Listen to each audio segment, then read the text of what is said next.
Have you ever done something incredibly generous for someone only to have them throw it back in your face? That's exactly what happened to me when I decided to help my sister Amanda with her honeymoon. But let me tell you, the story doesn't end there. It takes a turn you won't believe. It all started when Amanda came to me with an innocent enough request. She had just married Kevin, a guy who, on the surface, seemed like a breath of fresh air compared to her first husband, Brandon. Brandon was the kind of guy who thought work was a dirty word and treated Amanda like a live-in maid. Their marriage ended in disaster, and while I tried to stay out of her drama, I couldn't help but say, "I told you so." But Kevin, he was different, polite, responsible, and genuinely crazy about her, or so I thought. When Amanda asked for help with their honeymoon, claiming they underestimated the costs, I hesitated. Our relationship had always been rocky. She was the type who wanted everything handed to her and got upset when it didn't happen. But Kevin seemed like a stabilizing influence, and I thought helping them would be a way to support their new beginning. She didn't just ask for a little help, though. She asked for $6,000.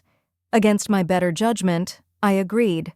Flights, bungalows, fancy dinners, snorkeling trips, and even a helicopter ride. It was all on me. Here's where things started to get weird. Amanda, who lives on Instagram, didn't post a single photo from the trip. No beach selfies, no sunsets, no living my best life captions.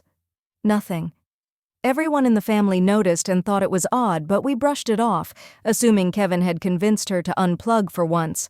When they returned, we had a family dinner to hear all about the trip. Kevin seemed relaxed and happy as he described their adventures, snorkeling with sea turtles, breathtaking helicopter views, and romantic dinners by the water. For a moment, I thought the money was worth it. But Amanda? She sat there, silent, with a sour look on her face. Then, out of nowhere, she exploded. "A 9-day vacation? That's it? Who does that? People take month-long trips to Europe or party in Santorini, and you couldn't even book us something better than a bungalow. You're such a loser. If you couldn't afford a proper honeymoon, you shouldn't have offered." I was stunned. The room went silent, everyone staring at me, waiting for my reaction. And let me tell you, I let her have it. "Do you hear yourself, Amanda? I spent $6,000 to give you the honeymoon of your dreams, and you're calling me cheap? Do you even realize how spoiled you sound?" But I didn't stop there. "You've never paid me back for anything in your life, not the help with your car, your rent, or the money after your divorce. I helped because you're my sister, but this is beyond selfish. You can forget about me ever doing anything like this for you again." Kevin looked like he wanted to disappear into his chair, and Amanda just rolled her eyes. That's when something in me snapped. "I feel sorry for you, Kevin," I said. "You're a good guy, but if this is how she treats people who go out of their way for her, you're in for a rough ride." I grabbed my coat, told my wife we were leaving, and walked out. The next morning, my mom called. Amanda had shown up at her house crying. Even wasn't speaking to her, and she was blaming me for ruining everything. But here's where the story takes a turn. Kevin texted me, asking to talk, alone. That evening, he showed up looking exhausted. What he told me left me speechless. The honeymoon wasn't just a vacation. It was supposed to be a reset for their marriage. After the wedding, Amanda's behavior had spiraled, accusations of not being loved enough, over-the-top meltdowns, even throwing a vase at Kevin. He thought the honeymoon would help, but by day 3 she was complaining about everything. And then came the real bombshell. Amanda had been secretly talking to Brandon, her ex-husband. Not just talking, texting him that Kevin wasn't man enough for her. Kevin was done. He told me he was filing for divorce.